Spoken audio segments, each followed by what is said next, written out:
యెహెజ్కేలు గ్రంథం 22వ అధ్యాయం 30వ వచనం చదువుదాం. 31వ వచనం చదువుదాం. నేను దేశమును పాడు చేయకుండానట్లు ప్రాకారములను సిద్ధపరచుటకును బద్దలైన సందులలో నిలుచుటకును తగిన వాడెవడని నేను ఎంత విచారించినను ఒక్కడైనను కనబడలేదు.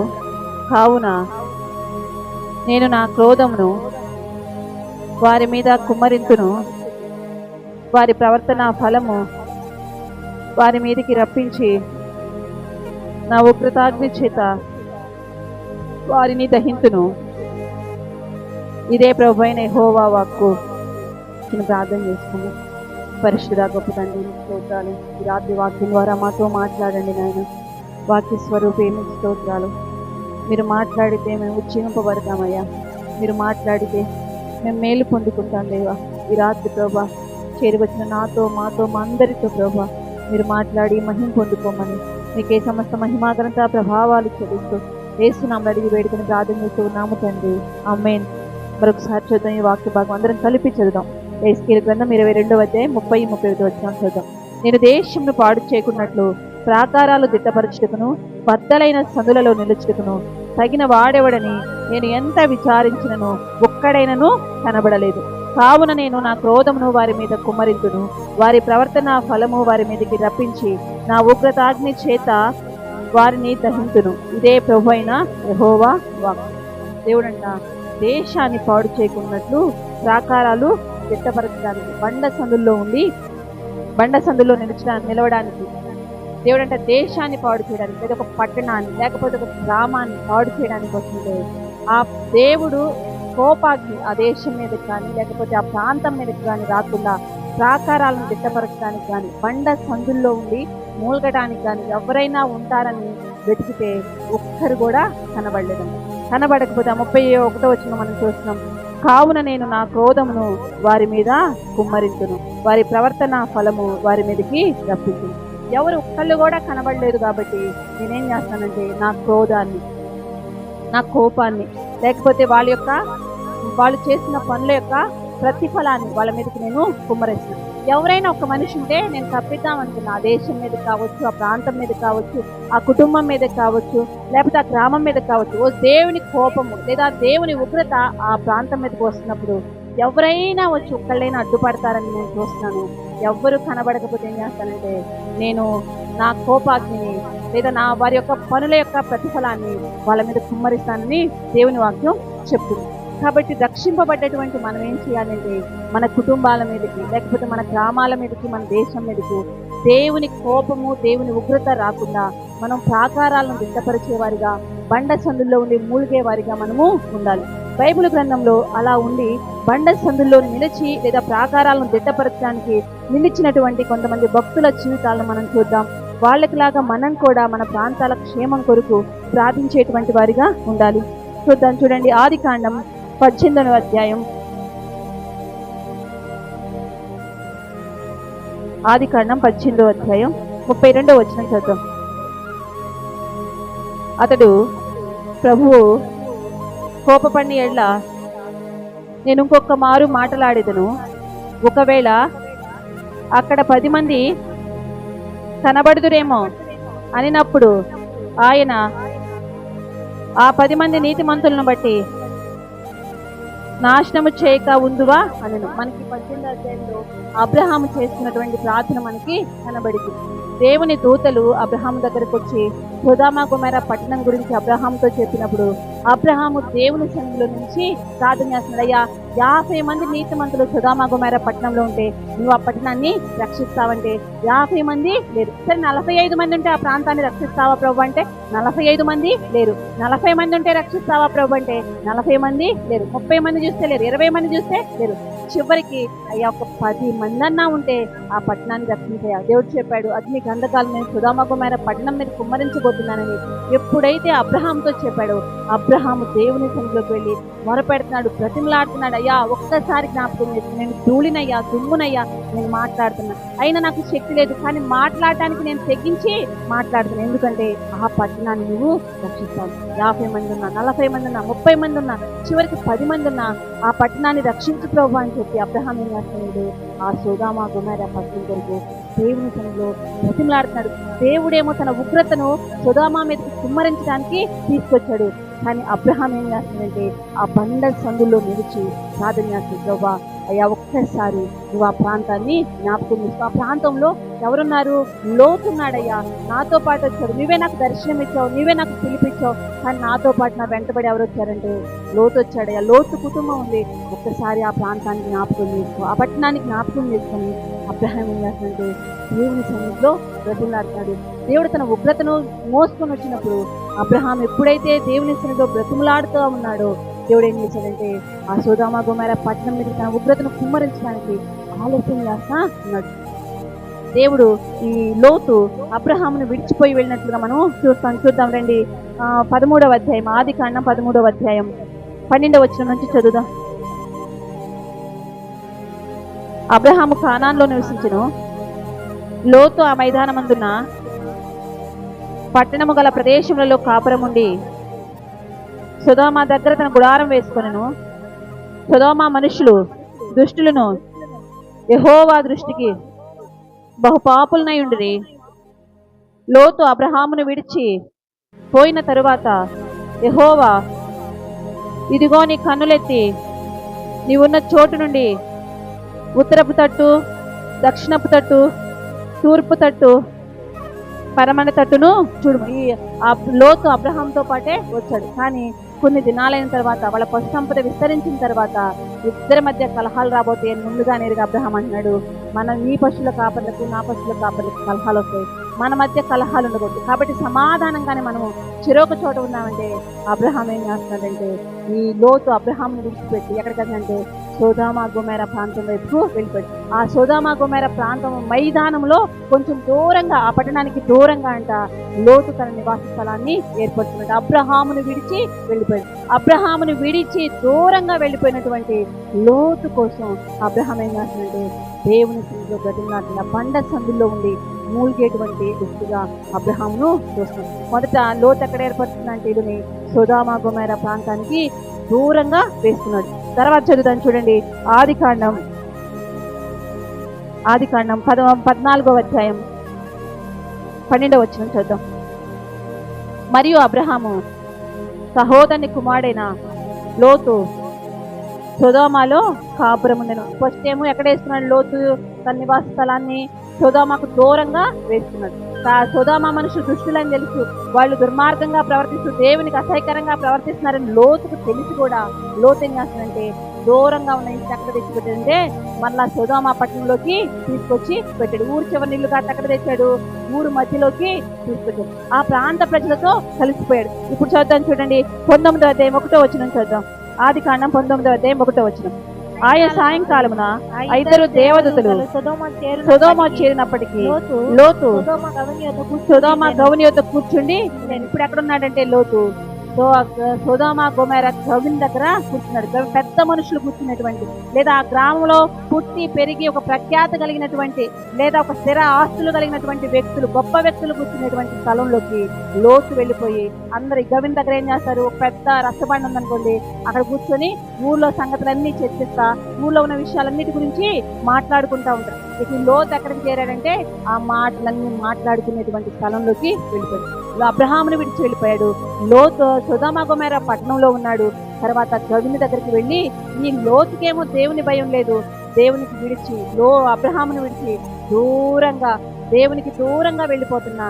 కానీ అలాంటి వ్యక్తి కోసం అబ్రహాం ఏం చేస్తున్నాడంటే బండ సందుల్లో ఉండి ముందుగా ఉన్నాడయ్యా, అక్కడ లోతున్నాడు, లోతు కుటుంబం ఉంది, ఈ ఉగ్రతను, ఈ అగ్ని గంధకాలను సొదొమ గొమొర్రా మీద కుమ్మరించొద్దయ్యా అని చెప్పి అబ్రహాం ఏం చేస్తుంటే దేవుని సన్నిధిలో బ్రతిమలాడు. అబ్రహాము ప్రార్థన బట్టి దేవుడు లోతు కుటుంబాన్ని రక్షించారు. రాత్రి ఆ దేవదూతలు లోతు యొక్క కుటుంబాన్ని అంతటి, లోతుని, తన భార్యను, బిడ్డలను వారిని అక్కడి నుంచి లాక్కుని వస్తా ఉంటే లోతు భార్య వెనక్కి తిరిగి చూసి ఉక్కు స్తంభం అయిపోయింది. కానీ లోతు తన కుమార్తెలు తప్పించుకోబడ్డారు. ఎవరి ప్రార్థన బట్టి అంటే అబ్రహాం యొక్క ప్రార్థన బట్టి. దేవుని ఉగ్రత ప్రాంతాల మీదకి, కుటుంబాల మీదకి, దేశం మీదకి వచ్చినప్పుడు మనం అబ్రహాము లాగా ప్రార్థించే అనుభవాన్ని నేర్చుకోవాలి. మన ప్రార్థన బట్టి దేవుడు అబ్రహాము ప్రార్థన బట్టి ఆ ప్రాంతం చాలా దుర్మార్గంగా ఉంది, కనీసం లోతు కుటుంబాన్ని రక్షించడానికి ఇష్టపడదు. ఒకవేళ మన గ్రామాల యొక్క పరిస్థితి లేదా వాళ్ళ యొక్క పాపం విస్తరిస్తా ఉన్నప్పుడు, దేవుని ఉగ్రత ఆ ప్రాంతం మీదకి వస్తున్నప్పుడు మన ప్రార్థన కొన్ని ఆత్మలైనా దేవుని కొరకు పట్టుకునేది, కొన్ని ఆత్మలైనా రక్షించి మన బంధువులను, మన రక్త సంబంధికులను, లేకపోతే ఆ ప్రాంతంలో దేవుని భయం కలిగినటువంటి మనుషులైనా రక్షించడానికి మన ప్రార్థన ఉపయోగపడింది. కాబట్టి బండ సందుల్లో నిలబడి ప్రార్థించే అనుభవాన్ని మనము నేర్చుకోవాలి. ఆయన ఉగ్రత మోసుకున్నట్టు అలాంటి ఒక్క మనిషి కనబడితే దేవుడంట ఆ ఉగ్రత నుంచి నేను మళ్ళుకుందామని చూస్తుంటే ఒక్కళ్ళు కూడా నాకు కనబడి ఎవరైనటువంటి ఒక మనిషి కనబడితే దేవుడు ఏం చేస్తుంటే తన కోపాగ్నిని ఆపుకుంటాడు. మనం మోషే గురించి చదువుతాం. కీర్తనల గ్రంథం 106వ కీర్తన 23వ వచనం చదువుదాం. కీర్తన గ్రంథం 106వ కీర్తన 23వ వచనం చదువుతాం. అప్పుడు ఆయన నేను వారిని నశింపజేసేదనను, అయితే ఆయన వారిని నశింపజేయకుండునట్లు ఆయన కోపము చల్లార్చుటకై ఆయన ఏర్పరచుకున్న మోషే ఆయన సన్నిధిని నిలిచి అడ్డుపడి. ఇక్కడ మనం మరొక వ్యక్తిని చూసిన ఎవరంటే మోషే కూడా. దేవుడు అంటే ఇశ్రాయేలును నశింపజేయాలని వస్తే మోషే అంట అడ్డుపడతా ఉన్నాడంట. అయ్యా ఇశ్రాయేలు ప్రజల్ని నశింపజేయదు. మనం చదువుదాం చూడండి. నిర్గమాకాండం 32వ అధ్యాయం.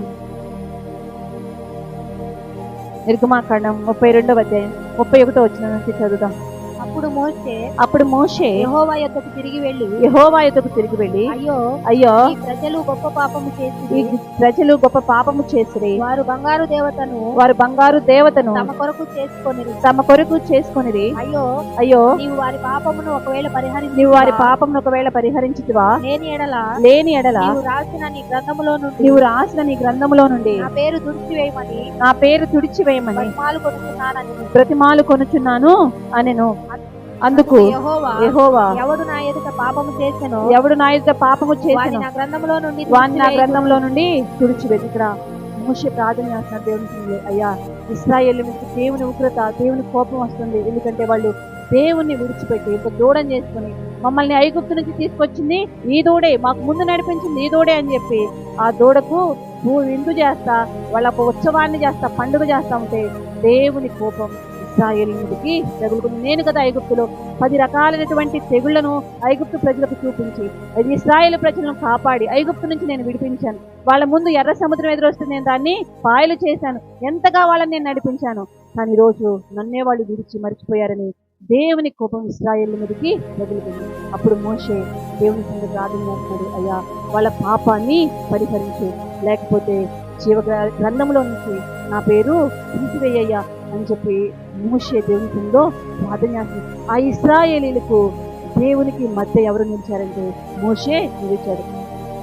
మోషే చేసినటువంటి ఆ ప్రార్థన బట్టి దేవుని కోపం ఇశ్రాయేలు నుంచి మళ్ళుకొని వాళ్ళని క్షమించడానికైనా ఇష్టపడ్డాడు. కాబట్టి మనం కూడా ఈ మోషేలాగా, అబ్రహాములాగా బండ సందుల్లో నిలబడి ప్రార్థించేవారిగా ఉండాలి. దేవుని ఉగ్రతను, దేవుని కోపాన్ని ప్రజల మీదకి రాకుండా, ప్రజలను నశింప చేయకుండా మనం అడ్డు నిలిచి ప్రార్థన చేసేటువంటి వారిగా ఉండాలి. తర్వాత మరొక వ్యక్తిని చూడండి. సమూయేలు మొదటి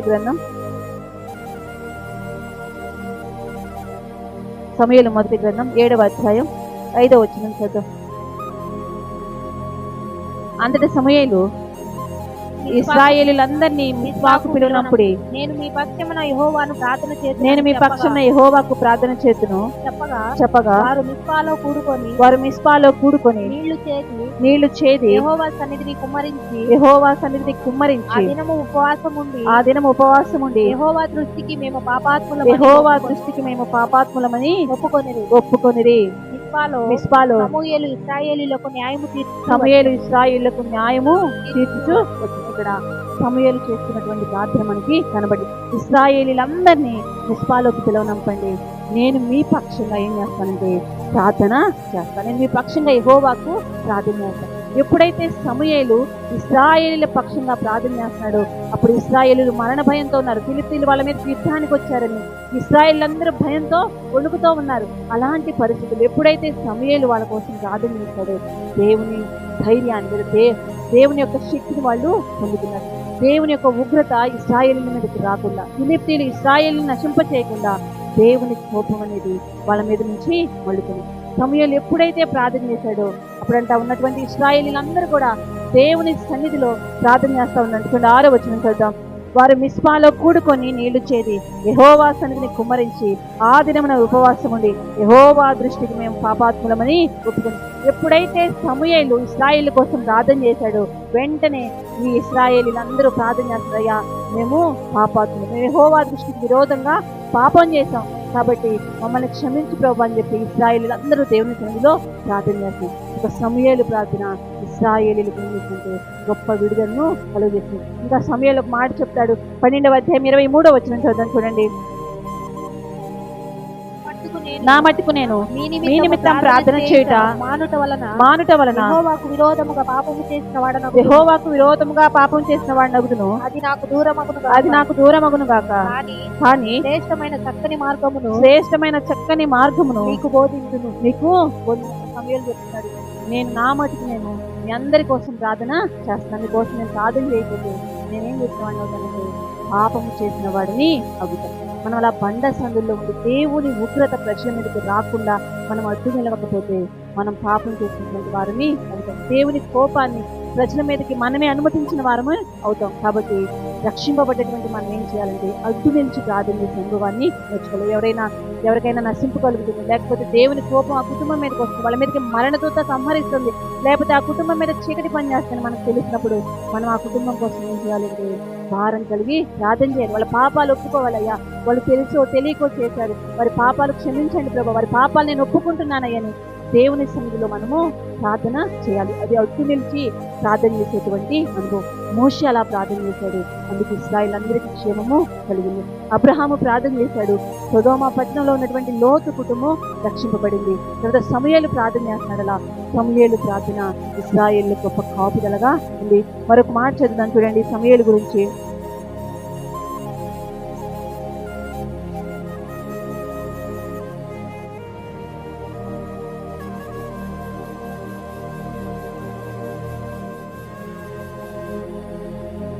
సమూయేలు మొదటి గ్రంథం 15వ అధ్యాయం 11వ వచనం చదువుదాం. 10-11 వచనాలు చదువుదాం. అప్పుడు యెహోవా వాక్కు సమూయేలునకు ప్రత్యక్షమై ఇలాగు సెలవిచ్చెను. సౌలు నన్ను అనుసరింపక వెనుక తీసి ఆజ్ఞలను గైకొనకపోయిన గనుక అతనిని రాజుగా నిర్ణయించినందుకు నేను పశ్చాత్తాపపడుతున్నాను. అందుకు సమూయేలు కోపావేశుడై రాత్రి అంతా యెహోవాకు మొరపెట్టుచుండెను. 15వ అధ్యాయంలో చూస్తే సమూయేలు సౌలుతో చెప్తాడు, నువ్వు వెళ్ళి అమాలేకులందరినీ సంపూర్ణంగా నిర్మూలన చేయి, అమాలేకుల నుంచి దేన్ని నువ్వు తేవద్దు, అక్కడ ఎవరిని నువ్వు బ్రతకనియొద్దు అని చెప్పి దేవుడు సమూయేలుకు ఆజ్ఞాపిస్తే సమూయేలుకు ఆ మాటని సౌలుకు చెప్తే సౌలు ఏం చేస్తాడంటే దేవుని మాట వినకుండా అమాలేకీల్లో ఉన్నటువంటి అక్కడ యుద్ధం చేసి అక్కడ రాజుని, అక్కడ ఉన్నటువంటి పశువుల్లో బలమైనటువంటి వాటిని, గొర్రెల్లో బలమైన వాటిని, కొన్ని జంతువులను తీసుకొని వచ్చాడు. దేవుని కోపం సౌలు మీదకి, ఎందుకంటే నేను ఇశ్రాయేలుకు రాజుగా నేను సౌలును ఎన్నుకున్నా, అల్పమైనటువంటి బెన్యామీను గోత్రంలో నుంచి నేను సౌలును ఏర్పరచుకున్నా, కానీ సౌలు నా మాట వినలా. ఆజ్ఞాతిక్రమమే పాపము, బల్లర్పించడం కంటే మాట వింటే శ్రేష్టమని చెప్పి నేను చెప్తున్నా, కానీ ఈ సౌలు నాకేదో బల్లర్పించాలని శ్రేష్టమైన పశువులను గొర్రెలను తీసుకొని వచ్చాడు. నా మాట వినలేదు కాబట్టి, నా ఆజ్ఞను అతిక్రమించాడు కాబట్టి నేను సౌలును రాజుగా నేను నిర్ణయించినందుకు నేను బాధపడుతున్నానంటే సమూయేలంట ఒక రాత్రంతా కోపాలు వేస్తాయి దేవుని సన్నిధిలో ప్రార్థన చేస్తాంట, అయ్యా సౌలును జ్ఞాపకం చేసుకో, రాజు కదయ్యా, ఒక్కసారి నువ్వు సౌలును దర్శించని చెప్పి ఆ రాత్రంతా ఒక్క వ్యక్తి కోసం సమూయేలు రాత్రంతా ప్రార్థన చేస్తా ఉందంట. మనకి నిజంగా చాలా మందికి ఇలాంటి పరిస్థితులు, దేవుని కోపమో లేకపోతే మరణమో అనారోగ్య పరిస్థితుల్లో ఆపదలో యాక్సిడెంట్లో జరుగుతుంది అని మనం వింటానే ఉంటాం, కానీ ఇలా రాత్రంతా ప్రార్థన చేసేటువంటి అనుభవం మన జీవితంలో లేదు. ఒక సమూయేలు ఒక సౌలు కోసం ఒక రాత్రంతా కోపం వచ్చింది, సౌలు అలా చేశాడని ఆ కోపంలో కూడా ఏం చేస్తాడంటే సమూయేలు రాత్రంతా ప్రార్థన చేస్తాడయ్యా సౌలుని జ్ఞాపకం చేసుకో, సౌలుని విడిపించు, సౌలును క్షమించు, తన పాపాలు నేను ఒప్పుకుంటున్నాను ప్రభు అని సమూయేలు ఏం చేస్తాడంటే రాత్రంతా దేవుని సన్నిధిలో ప్రార్థన చేస్తానే ఉన్నాడు. ఎందుకంటే రాజు అయినటువంటి సౌలు కోసం, సౌలు క్షేమంగా ఉండాలని సౌలు విడిపింపబడాలని, సౌలు దేవుని కోపం నుంచి, ఉగ్రత నుంచి తప్పించబడాలని చెప్పి రాత్రంతా సౌలు కోసం ప్రార్థన చేస్తున్నాడు. మనం కూడా అలా బండ సందులో నుంచి ప్రార్థన చేసేటువంటి అనుభవాన్ని మనము నేర్చుకోవాలి. మనం ఎస్తేరు గురించి కూడా చూద్దాం. ఎస్తేరు తన ప్రజల కోసం ఏం చేస్తుంది? 3 దినాలు ఉపవాసం ఉండి కన్నీరు కార్చి ప్రార్థన చేస్తుంది. మొద్దుకైతే చెప్తుంది, తండ్రి నువ్వు వెళ్ళి యూదులందరినీ 3 దినాలు ఉపవాసం ఉండి ప్రార్థన చేయమని చెప్పు, నేను కూడా నా పనికి చెలికత్తెలతో కలిసి 3 దినాలు ఉపవాసం ఉండి ప్రార్థన చేస్తా. న్యాయ వ్యతిరేకంగా ఉన్నా కానీ నేను రాజు దగ్గరికి వెళ్ళి మీ అందరి విషయమై మాట్లాడతానని ఎస్తేరు కూడా బండ సందుల్లో ఉండి తన యూదుల రక్షణ కొరకు ప్రార్థన చేసేటువంటి అనుభవంలో ఎస్తేరు ఉంది. మనం కూడా అటువంటి అనుభవాన్ని నేర్చుకోవాలి. మన రక్త సంబంధికుల కొరకు, మన బంధువుల కొరకు, మన స్నేహితుల కొరకు, మన ఇరుగు పొరుగు వారి కొరకు, మన గ్రామస్తుల కొరకు బండ సందుల్లో నిలిచి ప్రార్థన చేసేటువంటి అనుభవాన్ని మనము నేర్చుకోవాలి. ఒకవేళ మనం అలా ప్రార్థన చేయకపోతే ఆ ప్రజల మీదకి ఏమొస్తుంటే దేవుని కోపం, దేవుని ఉగ్రత అనేది కుమ్మరించబడింది. ఒకవేళ మనం నిలబడగలిగితే చాలు, మనం నిలబడగలిగితే దేవుడు ఆ కోపాన్ని, ఆ ఉగ్రతని వారి మీదకి రానికుండా దానిని మళ్ళీ ఒక్క మనిషి చాలు దేవునికి. 1000 మందిగా దేవునికి కావాల్సింది.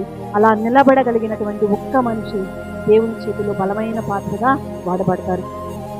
సొదొమ గొమొర్రా పట్టణం కొరకు ఒక అబ్రహామే నిలిచాడు. తర్వాత ఇశ్రాయేలులందరి కొరకు ఒక మోషే నిలిచాడు, ఒక సమూయేలు నిలిచాడు. యూదులందరి రక్షణ కొరకు ఒక ఎస్తేరు నిలిచింది. బండ సందుల్లో నిలబడి, ఆ బండ క్రీస్తు చాటున నిలబడి నశించిపోతున్న వారి కొరకు ప్రార్థన చేయగలిగిన ఒక్క మనిషి దేవునికి. ఆ ఒక్క మనిషి ఉంటే దేవుని కోపం మళ్లించుకోవచ్చు. దేవుని కోపం ఏమైనా సామాన్యమైనటువంటి విషయం అండి? ఎంతో దేవునికి ఆయన కోపం రాదు. ఆయన కోపం నిమిషం మాత్రమే. ఆయన దయ ఆయుష్కాలం అంతా ఉండిద్ది. కానీ ఆయన కోపం, ఆ నిమిషం వచ్చేటువంటి కోపాన్ని మనము తట్టుకోలేము. కానీ ఆ తట్టుకోలేని ఆ కోపానికి అడ్డుగా నిలబడి ప్రార్థించగలిగినటువంటి ఒక్క మనిషి నిలబడితే ఆయన కోపం ఏమవుతుందంటే ఆ కోపం అంతా పోయి ఆయుష్కాలం అంతా దయని ఆయన కుమ్మరిస్తాడు. కాబట్టి అడ్డు నిలబడి ప్రార్థన చేసేటువంటి అనుభవాన్ని మనము నేర్చుకోవాలి. చివరిగా ఒక మాట చదువుదాం చూడండి. లూకాసు వార్త 23వ అధ్యాయం 34వ వచనం చూద్దాం. యేసు, తండ్రి వీరేమి చేయుచున్నారు, వీరు ఎరుగరు గనుక వీరికి క్షమించమని చెప్పింది. చివరిగా యేసుక్రీస్తు మనకు మంచి మాదిరి. ఆయన ప్రార్థన చేస్తున్నాడు, తండ్రి అయ్యా వీరేమి చేయుచున్నారో వీరు ఎరగరు, కాబట్టి వీళ్ళని క్షమించయ్యా, వీళ్ళని సిలువకు అప్పగిస్తున్నారు, కానీ వీళ్ళు ఏం చేస్తున్నారు అన్నది వీళ్ళకి తెలియదు, కాబట్టి వీళ్ళందరినీ క్షమించండి.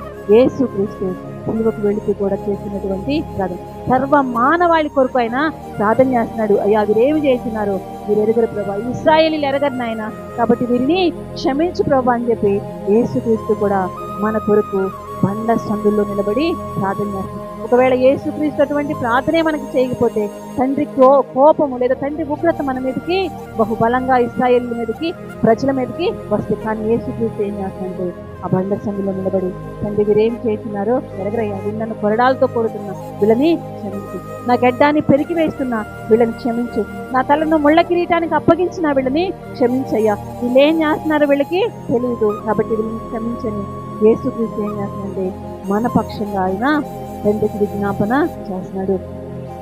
యేసుక్రీస్తుని మనకి మంచి మాదిరి. సర్వ మానవాళి మీదకి దేవుని ఉగ్రత రాకుండా దేవుని రక్షణ ప్రజల మీదకి రావడానికి యేసుక్రీస్తు అలా బండ సందుల్లో నిలబడి ప్రార్థన చేశాడు. మనం కూడా అలా ప్రార్థించేటువంటి అనుభవాన్ని నేర్చుకోవాలి. మన ప్రార్థన మన ప్రాంతాలను రక్షించగలదు, మన ప్రార్థన దేశాలను రక్షించగలదు, మన ప్రార్థన పట్టణాలను, గ్రామాలను, నశించిపోతున్నటువంటి కుటుంబాలను రక్షించగలదు.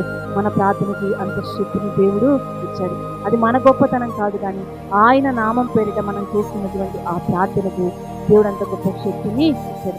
అబ్రహాము ప్రార్థన సొదొమ గొమొర్రా పట్టణ రక్షణకి. ఒకవేళ ఆ ప్రాంత ప్రజల యొక్క పాపం బహు భయంకరంగా ఉంది కాబట్టి లోతు కుటుంబం రక్షించబడింది. అబ్రహాము ప్రార్థన బట్టి లోతు తప్పించబడ్డాడు. తర్వాత మనం మోషే గురించి ఆలోచన చేశాం. మోషే ప్రార్థన ఇశ్రాయేలీయులకు అడ్డుగా నిలిచింది. దేవుని కోపము, దేవుని ఉగ్రత ఇశ్రాయేలు మీదకి రాకుండా మోషే ప్రార్థన అడ్డు నిలిచింది. తర్వాత సమూయేలు ప్రార్థన ఇశ్రాయేలు మీదకి గొప్ప కనికరాన్ని తీసుకొచ్చింది. పశ్చాత్తాప మనస్సును, పశ్చాత్తాప ఆత్మను ఇశ్రాయేలు మీద కుమ్మరించడానికి మోషే ప్రార్థన, సమూయేలు ప్రార్థన అడ్డుగా నిలిచింది.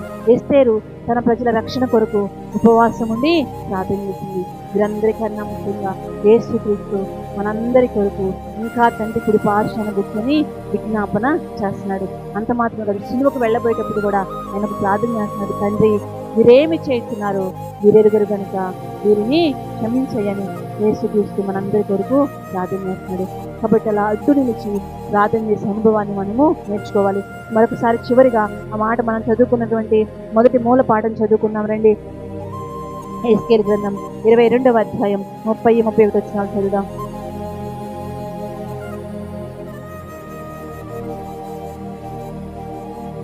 నేను దేశమును పాడు చేయకున్నట్లు ప్రాకారములు దిట్టపరచుటకును బద్దలైన సందులలో నిలుచుటకును తగిన వాడెవడని నేనెంత విచారించినను ఒక్కడైనను కనబడలేదు.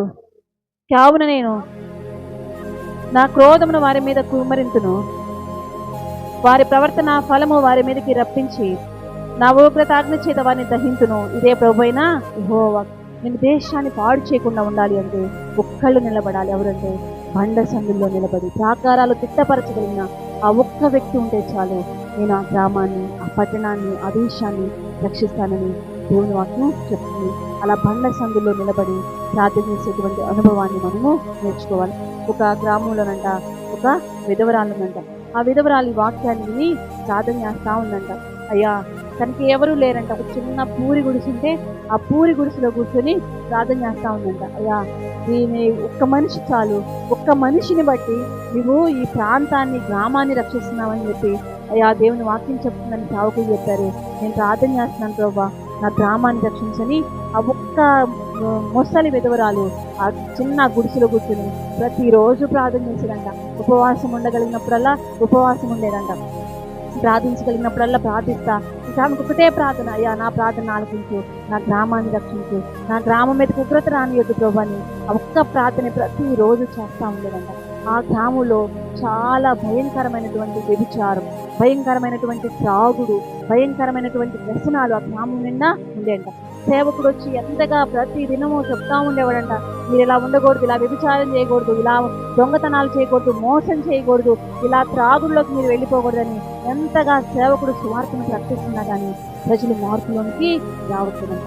ఇలా కొన్ని దినాలు, సంవత్సరాలను ప్రార్థన చేస్తూ ఉంటే ఒకరోజంట ఆ సేవకుడు ఆ గ్రామంలో ఒక రక్షణ సువార్త కొడుకులను పెట్టాడు. సువార్త కొడుకులను పెడితే ఆ సువార్త కొడుకులకు వచ్చినటువంటి ఒక సేవకుడు దేవుని వాక్యం చెప్తే ఆ గ్రామంలో ఉన్నటువంటి ప్రజలందరూ ఏడుస్తా, రొమ్ము కొట్టుకుంటా, అయ్యో మాకు దేవుడు కావాలి, మాకు దేవుడు కావాలని చెప్పి కన్నీరు కాసి ప్రార్థన చేస్తా బాప్తీసాలకైతే చేతులు ఎత్తమంటే మీటింగ్కి వచ్చినటువంటి 30,000 మంది ప్రజలు చేతులెత్తి అందరూ అక్కడికక్కడే బాప్తీసం కావాలని బాప్తీసాలు తీసుకున్నారండి. అయితే ఈ సేవకుడు వాక్యం చెప్పినటువంటి సేవకుడు అంట ఇంటికి వెళ్ళి ఆ రాత్రి ప్రార్థన చేసుకుంటా, ప్రభా నేను ఒక్క ప్రసంగం చేస్తే ఇన్ని 100 మంది నువ్వు రక్షించావు ప్రభా, నువ్వెంతగా నా వాక్యాన్ని నువ్వు జ్ఞాపకం చేసుకున్నావు, దీవించావు ప్రభా అని చెప్పి ఈ సేవకుడంట ప్రార్థన చేస్తా ఉన్నాడంట. ప్రార్థన చేస్తా ఉంటే దేవుడంట తన మనోనేత్రాలు తెరిచి ఒక దర్శనాన్ని చూపిస్తున్నాడంట.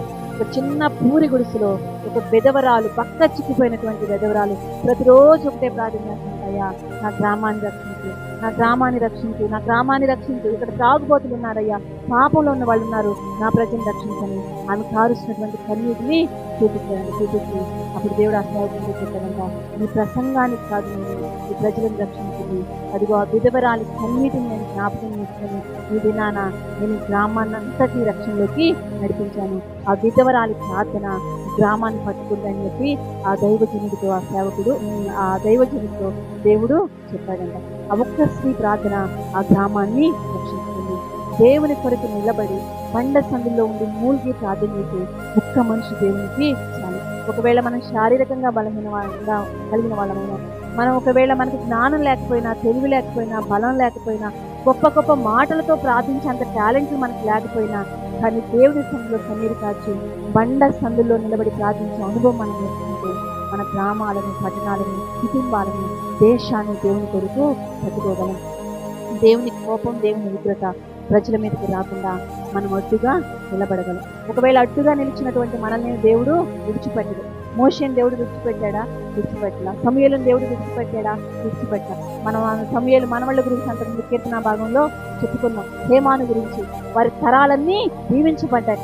దేవుని కొరకు మనం అడ్డు నిలిచే అనుభవం, ప్రజలకు దేవునికి మధ్య అడ్డు నిలిచే అనుభవాన్ని మనం నేర్చుకోగలిగితే దేవుడు మనల్ని విడిచిపెట్టడు, మన తరాలనైనా విడిచిపెట్టనే విడిచిపెట్టడు.